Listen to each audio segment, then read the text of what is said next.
The Center for Teaching and Learning is showcasing faculty innovations in and out of the classroom and creating space for faculty members to share ideas and learn from each other's experiences. This is one of a series of informal conversations where we ask a faculty member to describe their teaching innovations. We'll definitely have time for questions towards the end of the conversation, and you're welcome to add questions to the chat as we go along. Today, we're speaking with Mena Yossef, teaching assistant professor in the Biological and Chemical Sciences Department of the College of Arts and Sciences. Mena started at New York Tech in September 2020.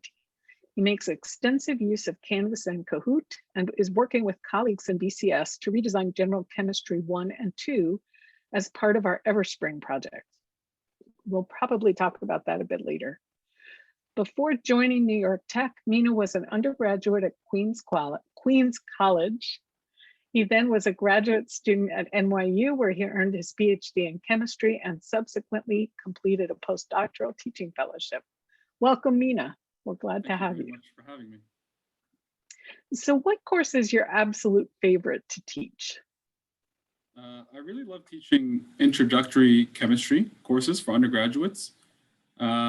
And I think the reason is because I get to, they sort of come to college and they might have some idea about their education and some idea about chemistry in general. And a lot of them come having pretty bad experiences, either in high school chemistry or AP chemistry. And it's really interesting to get this pretty diverse pool of students and just get to shape the way they think about actually the universe on a molecular level, an atomic level. And just depending on the group of students I get. So for example, this past year, I got the students in the BSDO program who are highly motivated and they're really excited to learn. I can make a lot of connections for chemistry. I could talk about buffers in the human body, or if I get a different pool of students, I could talk about why we use salt on our roads when it snows or something like that. So the possibilities are really limitless and endless in terms of what I can relate, chemically speaking, to what they see maybe in their everyday lives, which may be a bit harder as you move up and it gets really specialized in terms of the course that's being taught and what you're actually discussing in class.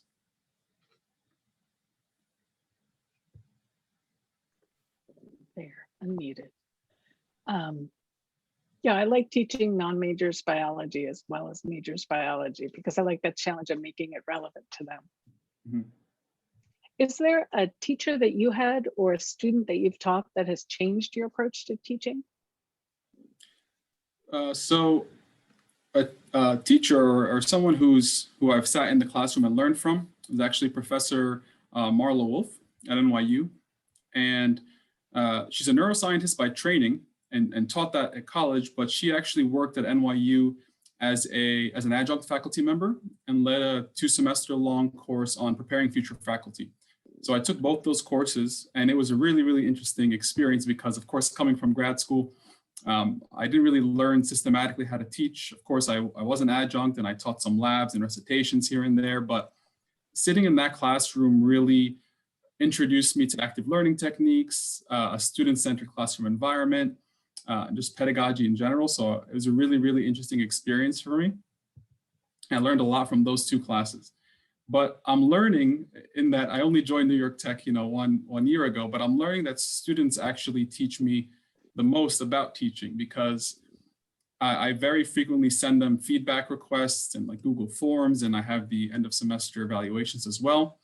And so, undergraduates are generally pretty good at communicating what works for them in terms of their learning, at least if they're being honest, right? And so I found that this feedback really allows me to make changes right away.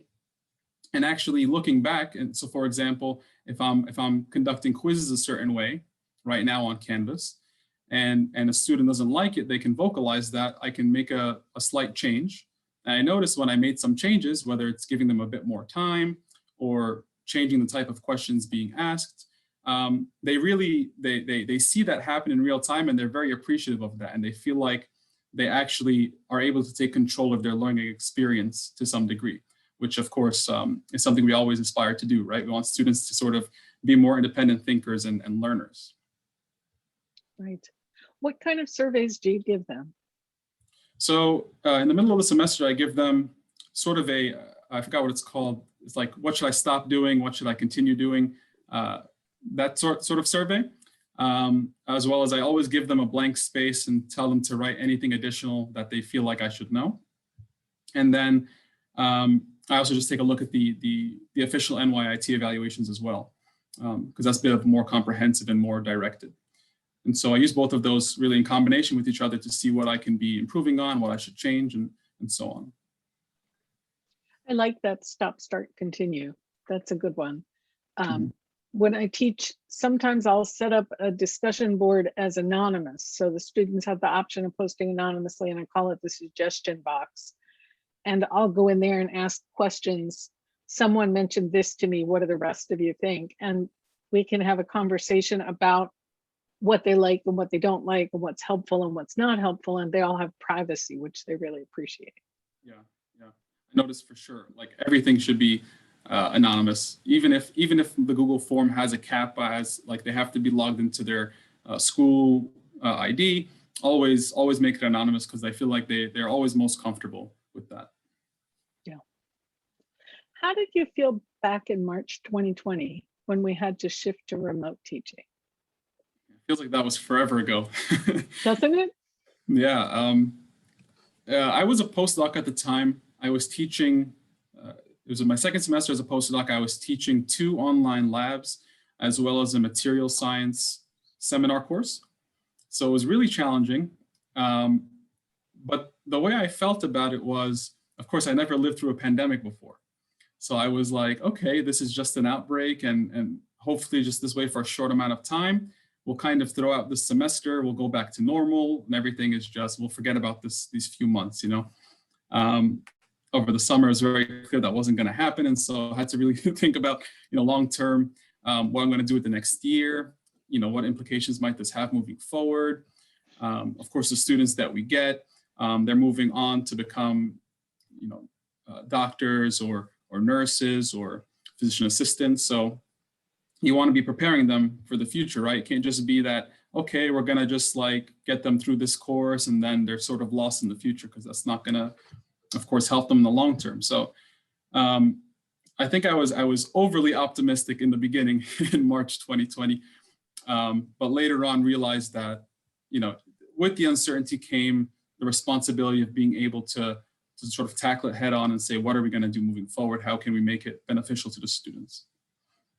Right. And then you got here, we had a virtual new faculty orientation, and everything was remote. So how did you plan for a new institution? Yeah, I actually did not have much time to plan. Pretty much, actually, the last thing I did as a postdoc was wrap up a teaching paper, actually. So we took the feedback from basically the end of semester feedback from the spring semester, namely the things we tried to do. So interactive labs, use of breakout rooms. We had a bunch of really cool activities that they did. So for example, one activity was a shared Google sheet that each breakout room would be working on simultaneously, but on different sections. And then in order for you to complete the lab, you had to actually use a different group's data. Of course, that caused some frustrations because groups work at different paces, but overall, the students really loved that. And that was something I never thought I would ever have to do in a lab, right? Usually it's just your lab group works, there's a lab report and all that stuff. So we basically took all that, me and my team took that, wrote a paper on it. And that was what really concluded my postdoc in the summer. And I had to jump into NYIT. And what I did to prepare was really, of course, besides all the disciplinary things, general chemistry, textbook and assignments, all these things, is just really get familiar with Canvas. I didn't want to use Blackboard because I knew the change was coming. And I saw a lot of freedom in terms of how I can lay out my course with Canvas. So I spent pretty much full time for about a week and a half learning about Canvas, setting up my course. And it was received very positively by my students, actually. They really, really loved the way the course was laid out organizationally, and having the Canvas LMS not only as a thing for me to send announcements to my students, and not only for me to just upload my lecture notes, but a way to actually engage with the course outside of Zoom synchronous class sessions or in-person synchronous class sessions. Can you tell me more about that? About the Canvas? How were you using it to engage your students outside of class? Yeah, so basically I broke the course down into modules. Every module roughly corresponded to a chapter that we were covering that semester. And basically we begin with an introduction. Here, I might just ask a question like, how is energy related to chemical reactions? And by then they probably don't know too much about it because we haven't talked about it yet. And maybe just a picture of like something blowing up or a glass shattering or something interesting that they could just think about. And then, of course, we have the lecture pages as well, but there's also learning and knowledge checks that you can sort of strategically place on the pages, depending on how you want to ask them. I use videos a lot, so I can embed a video on my lecture pages. I can use memes a lot as well, which students always find interesting. So believe me, tons of chemistry memes out there, bonds, equilibrium, periodic table, you name it. So just keeping it light and just keeping it interactive for the students that way. And what about labs? You mentioned the challenge from the spring of doing labs virtually. What did you do this year? Yeah, so the labs were a big challenge. Helena, who's actually on this meeting as well, I worked with her and I got her insight. And we really just we didn't want to completely throw away the general chemistry lab manual and just give them a bunch of random simulations, because that doesn't really, we want to achieve the same objectives, right, of this course, because these students are, especially my students, BSDO students, they have to know certain things and they have to acquire a certain skill set. And even if they can't do that hands-on, we at least wanted to give them that opportunity to see how it's done and to answer questions and all that. So and Joe videos are very good, basically short conceptual videos to get a concept through to students, and they're very professionally made. They're edited very well. And I think they're engaging as well. My students enjoyed watching them.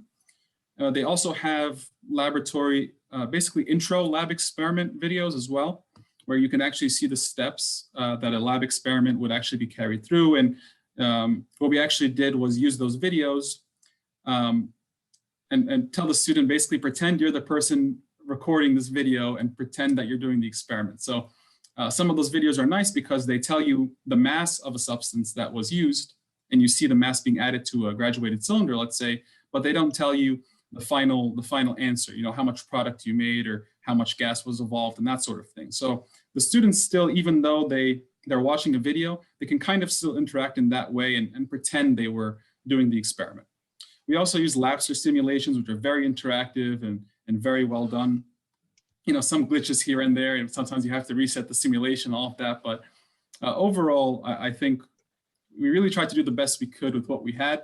And I think the students understand that. And, you know, that's where a lot of flexibility, I think, on both parts. Flexibility on my part, understanding limitations from these experiments, and flexibility, I think the students also understanding that this is not ideal, that hopefully in the future, you know, if they get an internship or if they're working in a lab, they'll have to really familiarize themselves with these things hands-on. This has been a really good year to teach about resilience.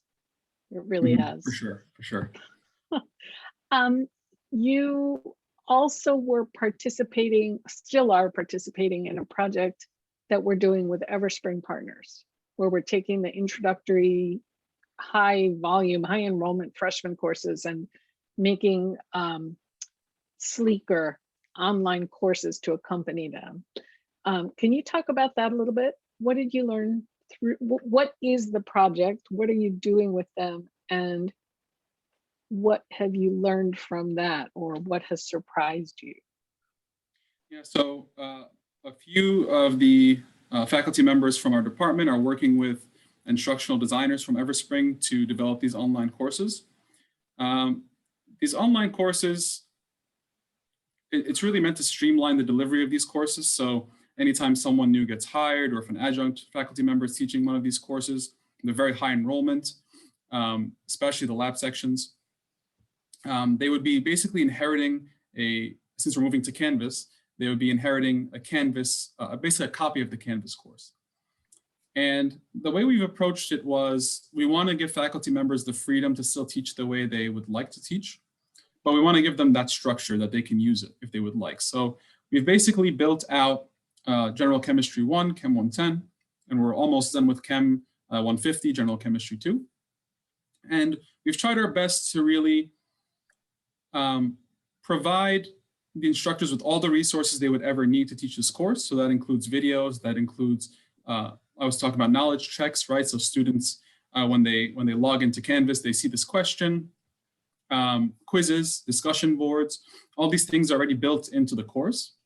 And so I think it's gonna give students a unified learning experience between different sections, but you're also gonna get professors who may not wanna, for example, a professor might not wanna use a discussion board. Maybe they wanna do poll everywhere or use some other type of technology. They have that freedom to actually explore and use Canvas in the way they see fit.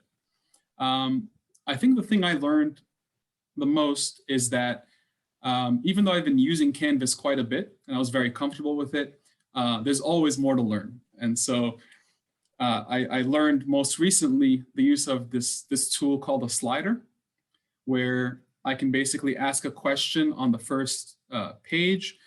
Students can click next and they can see something else. For me, like I can import a video or I could put a picture, and then you press next and maybe you can get the final answer to that question.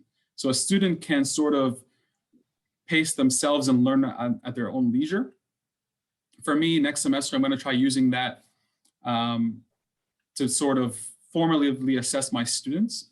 I'll basically have them work through problems and submit their answers on Canvas, and then that'll be an ungraded exercise. They'll get to see the answer later on, and they can, see where they stand on that concept.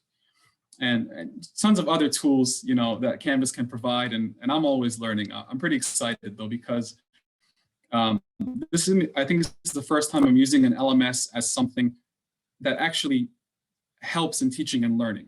It sort of makes my job, maybe it's a bit more involved, but I think in the long run, I'll actually see a lot of success in terms of how students were able to learn, as opposed to just sitting in lecture maybe twice a week for X amount of time. What are your students telling you about it?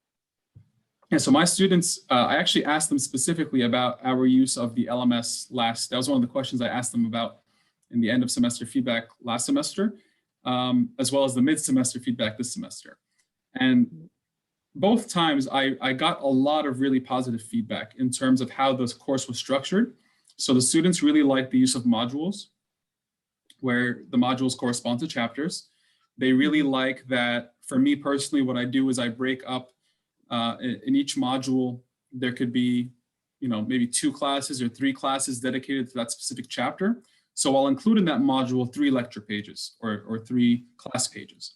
And they really love that on each of those class pages, basically all the content associated with that topic is on that page.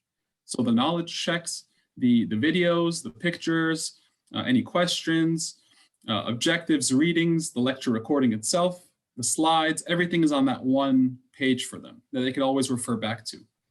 And they really like, I've had a very positive response in terms of quizzes as well.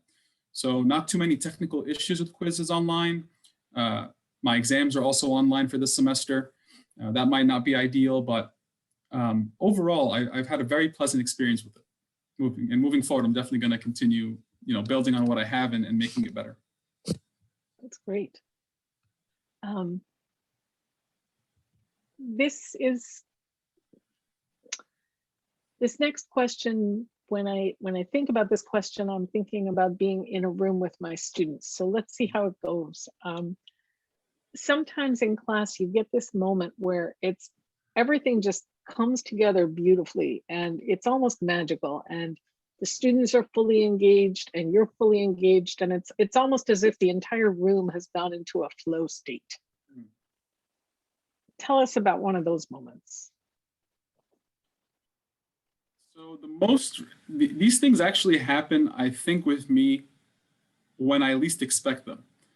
because very rarely do I go into a class and say, oh, this is the class where everyone's going to get everything and it's going to be great and we're all going to go home understanding things. For me, this actually happened last semester. I was teaching, it was General Chemistry 1. We were learning about a structure, molecular structure. And what I really wanted to do was have everyone come into class, show them a molecular model, this three-dimensional thing that they can touch and feel and see how things are oriented in 3 dimensions, and hopefully understand it that way. Of course, they were all at home on Zoom, so we didn't do that. And I had some issues getting a model kit myself. So I went into class thinking this is going to be very, very tough. They're not going to understand, even though they're going to have done the reading and they know the quiz is coming up next week, it's just going to be a very tough experience. But actually, the students actually responded very, very positively. It turns out that what I had done was, which I didn't know was going to be this effective, but I guess it was, I gave them a link to the OpenStax textbook, which I felt describes the material a lot better than the textbook that we're using at the moment. Department-wide, we're using a Cengage textbook. And it turns out that was great. It worked very well for them. The images, they basically got to see different renderings of the molecules in 3 dimensions, and that helped them a lot. And I don't know, something just happened where it clicked for the students, and I did get questions, but they were very good questions, actually. Got them thinking about reactions. We hadn't even started talking about reactions at that time. They were saying, well, if a molecule is oriented this way and this one looks this way, when they collide, how are they gonna, what's gonna happen? And they were just asking questions that I hadn't anticipated, but it was great because they were thinking about those things, right? And they were excited. So, when I see a student excited and understanding something that I didn't even really describe, it means, to me, it shows that they did the reading, they input that time, right? And they came to class ready to learn and they're excited about it. And to me, that's, infinitely much nicer to see than a student coming to class saying, oh yeah, I want to be a doctor. I'm here because I need that A. And that's the end of the story. They get that A and they move forward. To have a student who's really engaged and really motivated to learn and excited to learn chemistry is why I'm doing it, at least. It sounds like you had them thinking like chemists. Yeah, for sure. And that's the goal. Yeah. Yeah. What do you think we're going to keep as the pandemic hopefully turns into an epidemic and then subsides? What do you think will stick around from this time? I really, really think the use of LMS software, for us, Canvas, it's here. I know it's here to stay, right? We're all going to be using it, but I believe it's here to stay in a way that's different than previously used. So I think if we're going to effectively use LMSs to bolster teaching and learning, it's going to go beyond just posting the slides and announcements. And I, from my undergraduate experience, that's all Blackboard was used for. Even as a grad student, that's really all, we had a different version of Blackboard, but basically the same software. It was just announcements and bookkeeping. I feel like now, and I don't know if Blackboard has the same capabilities as Canvas. I'd have a hard time believing it because I never saw it myself, but Canvas is so, it's so, what's the word, malleable, in that I can really do whatever I want with it. And I can, I might be teaching the same course semester to semester, but I can have a different pool of students, right? So I might want to organize Canvas in a different way. I might not want to put the knowledge checks on lecture pages. Maybe I want to give it as a recap to students, so I put on the recap pages. Maybe I want the students to have links for, so right now I have BSDO students, so I'm putting videos that correspond to health and to medicine. Maybe next semester, if I'm teaching environmental chemistry, I could put videos, the same exact content, but now different types of applications, right? And they are all present there on the same exact page as the content that I was teaching in class. So I think we're really headed towards a direction where students are going to be looking or taking information from the LMS and directly applying it to their learning experience, as opposed to just going there for announcements.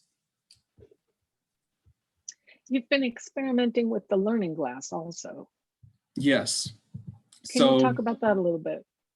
yeah, I mean, Learning Glass has been around for a while. Other institutions also call them light boards.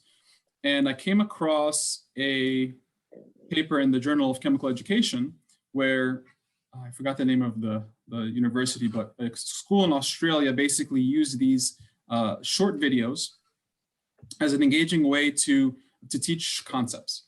And it was for an organic chemistry class for the health professions. And what's really cool about the Learning Glass is you're basically situated behind this transparent piece of glass, and typically it's LED illuminated, and you write on it with neon markers, and the students basically see you working in real time. And what's really cool about this is contrast that with writing on a whiteboard or a blackboard or even a smart board. You turn your back to the students, right? And they see your back and they write while you're writing maybe. Also, if you're writing on a piece of paper or a tablet or a document camera, you're in front of them, but you're also looking down, right? And you're writing down on your tablet or piece of paper, and they're also maybe writing at the same time. What's really cool about the Learning Glass is they see you writing in real time and you're looking at them, right? Because you're recording yourself and they can see through the piece of glass. So it's really cool. It's really, for me, it's fun to make these videos and share them with students. And we have this technology here, right, at New York Tech. So I'll be working this summer and making a lot of these videos, and I'll be implementing them in the fall. And again, I'll be polling my students, seeing what they think about it, making changes as needed. And that can be integrated directly into Canvas as well. So I mentioned sliders before, right? What I could do is ask a question on the first page. I'll ask a question and give them and they can take some time to look at it.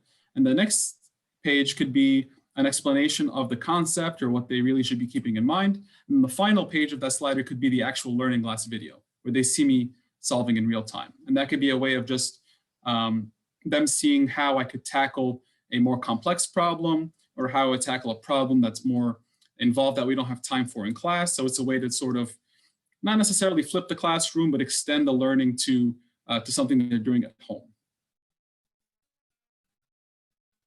Nice. The other thing you might want to play with, you could put these videos into Canvas Studio, and you can incorporate them into an assignment and add questions in the video. Yes, that's Right. something I also did not know I could do until working with the instructional designer, where we can strategically place these these knowledge checks in the actual videos. And that's really awesome as well.